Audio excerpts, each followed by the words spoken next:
बहुत बहुत धन्यवाद। इस सभा के अध्यक्ष कैप्टन जनरल साई, इस सभा के मुख्य अतिथि मिस्टर मनदीप पुरी, इस सभा के हमारे जो प्रचार बैठे हुए हैं प्रोफेसर प्रदीप राव, मैं सबसे पहले आप लोगों से अनुमति होगा कि मैं अंग्रेजी और हिंदी मिलाकर बोलूँगा और बहुत ही गौरवान्वित मैं महसूस कर रहा हूँ आपके समक्ष दो बातें करने के लिए। ये विषय जो है बहुत ही जटिल है, ये विषय बहुत आसान विषय नहीं है। भारत की विदेश नीति के आयाम और आपने एक टाइमलाइन दिया है, वो टाइमलाइन बहुत ही अच्छा टाइमलाइन है। 2019 के बाद का बहुत सारी चीज़ें हुई हैं लास्ट 5-6 ईयर्स में, और सबसे पहले जो मैं आपसे बात करूँगा वो भारत की भूमिका का बात करूँगा, फिर विदेश नीति में बात करूँगा, कैसे विदेश नीति भारत के इंटरेस्ट को प्रोटेक्ट करता है और भारत जो है, भारत की अपेक्षा क्या है विश्व से और विश्व क्या चाहता है इंडिया से। The location of India, if you just know about the location of India, has had seen all type of challenges from its neighborhood. और अभी इंडिया जो है, India in transition from middle power to great power, कैसे India जो है great power बनना चाहता है। तो first and foremost task for India is to build a conducive environment in its neighbourhood. Is that possible? और लास्ट 5 ईयर्स में क्या क्या हुआ है कंडीसिव एनवायरनमेंट लाने के लिए, चलो कुछ बातें रखूँगा। सबसे पहले जो भारत किया है कि कैसे अपने नेबरहुड में कैसे प्रायोरिटाइज करके अच्छा स्ट्रेटजी तैयार करके सबके साथ काम करने का इंडिया का कमिटमेंट रहा है। लेकिन हुआ क्या, since India became independent, because of lot of contradictions in its neighbourhood, many of the challenges which India confronted, the strategy which India got unfolded, all this basically did not produce much dividend. Even a tiny country like Nepal obviously created lot of dividend for Indian interests. ऐसा नहीं है कि विदेश नीति और कूटनीति, जिसको diplomacy हम लोग बोलते हैं, वे चेंजेस नहीं आए हैं, चेंजेस आए हैं और that obviously has elevated India as a status at the global scale. And status elevate करने के लिए जो इंडिया ने कदम उठाया है वो बहुत ही सराहनीय है। और इस सराहनीय का एग्जाम्पल आप देख लिए होंगे क्या हुआ है लास्ट 2 years इन पर्टिकुलर, कैसे India because of its skilful diplomacy, India basically has learned the art of dealing with the whole world. Nature of the international system really has become multipolar. So it is not that the world has really been bipolar. The world has become multipolar. And उसमें India has learned the art of working with all the multiple poles of power. And in that larger context, what has happened in India has been managing all these contradictions, especially when India deals with countries like the United States, countries like Russia, countries like China, countries like Japan, countries like Australia. All these basically give a lot of challenges to India's understanding of the complexities which really has emerged. In that scenario, जैसे आपको बताया कि कैसे वो जटिल समस्या है India के आगे, कैसे इंडिया ट्रांजिशन करेगा मिडिल पावर से ग्रेट पावर। इंडिया का जो नेबरहुड है, द प्रॉब्लम जो है, all of you are aware about that. Most of the problems which emanates from India is from its immediate neighborhood Pakistan. And that really becomes an impediment for the promotion of India's national interest. India's rights is being perceived as a threat to China. And China doesn't want any other country to rise. China wants to really remain unipolar in whole of Asia in a multipolar world. अब उस context में again contradictions आते हैं। तो India manages all these. As you know that even last 5 years, China basically India attempted number of times that how best India could deal with China. And since Gurwan in June 2020, the challenges really accrue to a different proportion, and that obviously has posed in many ways posed a difficult task for India to bring China on the table, despite India's attempt that कैसे India जो है वो विश्व गुरु का बात करता है, विश्व शांति का बात करता है। In that context, obviously, the neighbors like China, neighbors like Pakistan, these really become an impediment in realizing all India's goals. एक पहलू ये हुआ। Second polo जो हुआ, that is very important. The shift has taken place in the last 5 years in particular, where the political diplomacy, which really happened to be the hallmark of India's foreign policy, now India has shifted from the political diplomacy to economic diplomacy. And economic diplomacy obviously has been able to give some dividends to India's interest, largely in the context of promoting the connectivity projects. If you see the border that has happened in the last, you can take 10 years as a case in point. Last 5 years also, there really have been, India has been playing a very active role, very proactive role in terms of maximizing its interest in building and obviously promoting our connectivity projects. And the gateway to that obviously remains the Northeast. The question basically which remains very pertinent is with regard to attracting most of these investment in India, and that obviously remains part of India's ambition, that how we could create that conducive environment in India's neighborhood as well as internal security scenario. If you articulate India's internal security threat perception, and you just try to really deal in those threat perceptions with its neighborhood, you will find each of the threats which India has been confronting emanates from its neighborhood. So that also remains a challenge, and there can be a linkage between foreign policy, diplomacy, and India's national security. And all these aspects of the debate are very pertinent to understand, especially from the larger perspective that India has, when India talks about the world is your family. You see the emphasis that how last 5 years also has seen India driving its foreign policy interest in terms of its ancient philosophical tradition, where India considers the rest of the world as a family. And obviously that was reflected in India's presidency when India assumed in the G20. One Earth, one family and one future. So most of these aspects of the changes really are because of India's ambitions to be seen as a part of the solution to the global problem. The rest of the world is conflict-ridden. You can see that how India really had to manage even Russia. At the same time, Indian Prime Minister also visited Kyiv, Ukraine. And most of these aspects again become very debatable that how India has been managing. So India's position really has risen to that level, where India is being perceived as a part of the solution to many of these emerging global problems. So what are those global problems? The first and the foremost problem right now in the world basically is that how the world has become conflict-ridden, and how there could be an attempt made by the rest of the world in general and India in particular, where there could be in fact world peace, and that is something which India has been focusing on. The United States, which happen to be an agenda setter, the United States, which happen to be some sort of a country which really had assumed the responsibility of the world leader, where they wanted to see that how they could really become a part of answer to every global problem. Now the US is spreading a lot of these responsibilities to India, and that is a change again which is happening. And this spreading of responsibility on the part of the US to India is again a very positive part of India's skillful diplomacy. As I was talking about Kutniti, that Kutniti mein kaise changes aaye, and how that really is putting India on the larger global radar, where India is seen to be a part of the solution. That is one. What are the challenges which the world has been confronting, and where does Indian foreign policy lie in the context of influencing those public policy decisions by respective countries?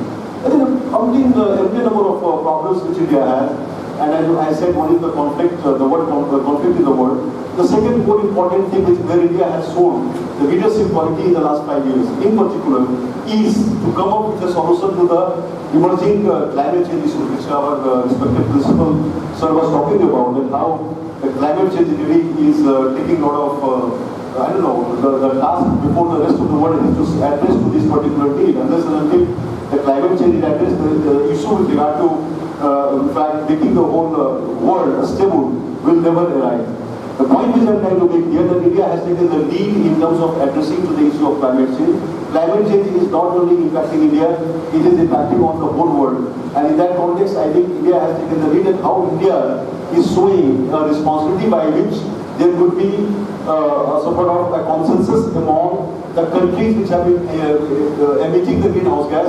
They could reduce the dependency on the fossil fuel, and obviously that could really be a solution to the larger global problem. India has shown that. In fact, India has become a torch bearer. India has shown how India has reduced the dependency on the use of the fossil fuel less than 60%, and that India achieved in December 2022. The question again comes that how India has been showing the path to the rest of the world in coming to some of these very complicated, in fact, answering these complicated questions which are before the world. The third thing which again is very important, where India would like to be seen highly responsible by transitioning from a net importer to net exporter country. And that is something which is happening by stressing and focusing on Make in India. And Make in India again is a very strong hallmark of India's foreign policy changes. And that is something which Make in India is nothing new. It was already there. What has happened in the last 5 years in particular, that India has been augmenting its Make in India campaign. Make in India basically will make India more responsible in terms of becoming a net exporter country. It's not that easy to really become a net exporter country. India has been a campaign because it has three components that if someone really gives, India can buy and make. So India right now is emphasizing on buy and make. If someone really gives, then how is there could be a co-production. So Make in India again is one change which India has been experiencing in detail, and also coming up with certain good strategy to really attract the rest of the world where they could come and invest in India. This is happening in the aerospace sector right now. There are a lot of areas which India requires to really put effort in. Obviously, the question is that, in fact, there are a limited number of countries in the world which would like to really work with India. And when you see the tangible part in India's foreign policy, especially when you analyze Make in India, the tangibles basically are still missing, despite the fact India has evolved a strategic partnership with 28 countries. Anyway, those are larger debates. The fourth important thing in the changes which have happened, especially since 2019, again one can take, especially when India is decided on digital diplomacy. When India wants to make India a completely digital India, and that again requires a very rigorous effort in terms of making its the whole country digital India, and how that will really influence the rest of the world. That again becomes very important. The fifth change in India's orientation, where the rest of the world has been attempting to learn from India, where it was focused mostly in the G20, where India assumed the responsibility to really show and reflect its leadership quality, and when India built the consensus, is to mobilize international public opinion in favor of building a consensus on peace through diplomacy. And that is something which India has been really harping on. And India obviously will show some of the success in this area, because the world has become so complicated. World is obviously not that simple. World is very complicated in the current context. The sixth part which I would like to highlight here is obviously how there could be a consensus, especially in the context of reforming the United Nations system. So the global governance system again is something is being questioned, because that really has not been able to really give the dividends to the world, and how that global governance system, where India focuses on multilateralism. So multilateralism again has become a part of focus for India's foreign policy in the last 5 years in particular, and that is something which we need to really look into. That what are those areas of India's focus where India can mobilize international public opinion in its favor. The seventh thing, which again is very critical right now, is food security. Food security, how India has been influencing the rest of the world, and that I will link with the health security. As you know that the year 2020 and 2021, these 2 years again were the years of pandemic, where India obviously was very skillful in demonstrating its will in helping others and influencing the behavior patterns of other countries. As you know that the famous vaccine diplomacy, and that was something which was very important. And India was able to really provide vaccine, that pandemic vaccine, to a number of countries across the globe. That also brought India on the larger platform of, in fact, negotiating with the rest of the world. And that negotiation was not, in fact, that simple. Now India has reached to a stage where it can negotiate even with the countries like the United States and Russia from a position of strength. And that is something which has changed India's character of diplomacy.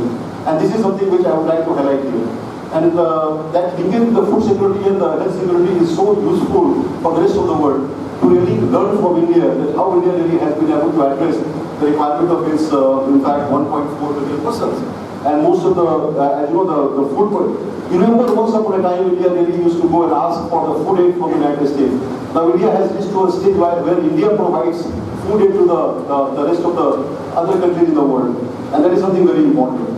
The ninth thing which I want to talk about is something very important, that how India has been attempting as a part of its foreign policy changes in the field of energy security. Energy security is something which is very, very important to deal with. What happens when a country develops economically? There is a correlation between economic development and the energy requirement. And that is something which is very, very, in fact, important in the current context, because many of the emerging economies, such as India, China, South Korea, and countries like Brazil, Argentina, Mexico, if you see many of the emerging economies, countries like Saudi Arabia, you just take this case study and try to understand how these countries have become very important to understand the emerging economies concept. They still are developing. And that is something which is very pertinent on the part of understanding India's effort in terms of telling this country that don't compromise on the development, but also answer to the larger issue which emanates from the energy security constituents. And that energy security constituents, how does they put emphasize less on the coal and more on the wind and solar and other renewable sources of energy. The 10th thing, which again is very important in the current context, especially in understanding India's emerging role, and that is that how India basically is seen as some sort of a country where it has the potential to create alternate source of international financial institutions. Two of the institutions which were created after the World War II, the first one was International Monetary Fund, and second was the World Bank. These two institutions, by and large, had served the purpose of the European countries and the US. There was nothing for the developing world. And that is something which was obviously creating problem for countries like India. And that obviously I want to highlight that how India basically has been trying to work in a manner by which these countries could really create a framework by which they could address the needs of the developing world and the emerging economy. You may have heard of the expansion of BRICS. That how a number of countries are waiting and want to be in the queue for becoming a part of BRICS. Anyway, those again, because of time constraint, I don't want to go into detail of those parts of the debate. The 11th thing which is very important to understand is India's dream of becoming Viksit Bharat. Viksit Bharat by 2047. And again, you see that from Vikassheel to Viksit, that is something which we need to understand, that how India would achieve the aspiration of becoming a Viksit Bharat. What are those areas by which India could really stress on? To become a Viksit Bharat, India has to really get at least 35 trillion economy by 2047. India really has a dream of realizing 5 trillion by 2030 right now. We have roughly 3.5 trillion economy. And obviously, how is it could really reach to that level? Not compromising on the climate change issues. Development, and as I told you, is correlation with energy requirement. All these are so parallel. How India will address that? India has been working on that. So Viksit Bharat again remains a part of the larger dream of India. And obviously, the way things are unfolding and the way, in fact, India has been strengthening its internal framework that would obviously give a lot of edge to India to become a developed country. Let me tell you that what is a developed country and what is a developing country. That is something very important for all of you students. Because we keep using what is developing and what is developed, but we never attempt to really define what is developing, what is developed. A developing country is one whose per capita energy consumption is low. And this speaks everything. This energy consumption, if it is low, one remains developing. Even China has 18 trillion economy. China still remains a part of developing country because their per capita energy consumption is low. A developed country is one whose per capita energy consumption remains high. And that is something which is now seen as a part of answer to the many of the questions which are raised. The 12th and the last point which I want to make, that is India's aspiration to be the voice of Global South. And that is a change in India's foreign policy orientation because this is something which we need to understand much in detail because Global South concept, which really has gained momentum in the last few years, is nothing but an accumulation of those countries which again we are part of largely the group of 77 as well as the non-aligned countries, and that how largely Afro-Asian countries, let me put it that way, that how that is taking a shape right now. And in that what type of agenda India could set, whether India's voices would be well heard among the members of Global South. All these questions keep coming largely in the debates on international relations. And India obviously has taken the lead. And most recently, if you have been following that the third voices of Global South, the virtual summit which happened, obviously India had put forth many of the agenda items which again saw a building of consensus among the nations of Global South. And that is something which is speaking volume about increasing India's role and changing India's foreign policy orientation. And that is something which is very critical right now. So I think we need to be extra cautious and careful. India certainly will not do anything which could prove detrimental to really, in fact, become a world leader. So the concept of the Vishwa Guru, which again is coming as a lexicon in India's foreign policy, everyone talks about Vishwa Guru. The Vishwa Guru is not that you become Vishwa Guru. I think we should have the answer that after becoming Vishwa Guru, what is the expectations for the rest of the world? India does not need to become great power. India has to decide if India becomes a great power, what India will offer to the rest of the world. And that is what I think all of us have been discussing and debating in the last 2 days here. Let me compliment once again the Department of Political Science of this college and taking the effort in terms of bringing so many experts and debating and deliberating in the last day and a half on many of these pertinent, important things impacting India's foreign policy. I think something which is obviously I would like to congratulate and compliment the principal sir here, Dr. Pradeep Rao, who really has been instrumental in this and taking this initiative for the larger learning of the students sitting here and many of us like faculty sitting here. And this is the best way to really, in fact, learn from each other. Thank you very much.